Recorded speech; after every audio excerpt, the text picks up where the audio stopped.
got its hat on. Hip, hip, hip, hooray. The sun has got its hat on when Ipswich start to play. Hello and welcome to me, Frank, on Ipswich Town with me, Frank, my wife, Rung, and everything related to the club we love. Sadly, there's no live stream this weekend because Rung's been up and down like a yo-yo, a bit like the N-word.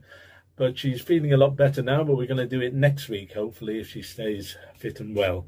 So thanks for all your kind words of sentiment and support for her, because she's a lovely lady and she's also an Ipswich Town supporter, like the rest of us. Now, Chelsea have lost interest in Kieran McKenna, it seems. They've got their minds focused elsewhere because they think that Kieran McKenna is more interested in the Man United job. But will he get that job?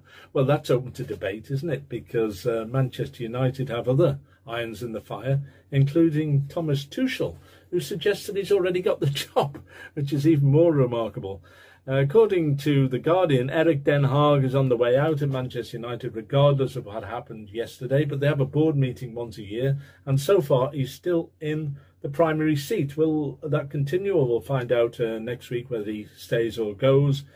But if he goes, then Thomas Tuchel is favoured for the job, followed very closely by Mauricio Pochettino, the former Tottenham and Chelsea manager, who I felt was very unlucky to lose his job with Chelsea, having finally got the team playing well, and they looked impressive the last few games of the season. With regard to Kieran McKenna, I've had time to think about it. I can understand the arguments people are making about, well, hang on a moment, he got us to the Premiership, he did it in 2 years, we should be applauding him and not being critical of him.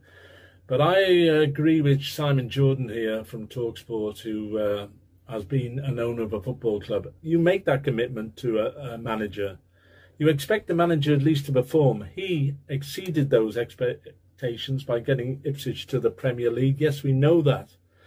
But on the other side of it, he got everything he wanted from Mark Ashton and the boys at Portman Road. I mean, a game changer, for want of a better way of describing it. He got that under soil heating. He got the players that he wanted mainly. And even the new training ground that he insisted upon is going to be built with or without him now. So everything he wished for, he got. Everything he requested, he got. Everything he demanded, he got. So I think there should be a modicum of respect there for the club that pulled him up by shoelaces, because he wasn't a manager prior to that. They gave him the opportunity and he took it with both hands, grabbed it with both hands, and then as soon as we get to the Premier, he's on the lookout for other clubs to join, whether it's Brighton, Chelsea and Manchester United. It infuriates me still that he's such a mercenary. I never considered him to be anything other than an honourable gentleman. And they made an agreement, apparently Mark Ashton himself, a gentleman's agreement, nothing in writing, that he would stay and complete the course. Now, that quote by him, it's all about the journey, not the destination, has come back in his face to some extent, because he's jumped off at the first stop, in my opinion. The journey is still progressing. The destination, we haven't got there. It could be the Champions League. He could have a statue in his name, but he decided that there's better things down the road. Well, he could miss out on Chelsea. Brighton are getting impatient with him because as he looks around for other bigger clubs like Man United or Chelsea, they're starting to get itchy feet and think, why should we take him? And why should we? Or why should they? Because actually Brighton are no bigger than us. Not really. They haven't had the history we've had.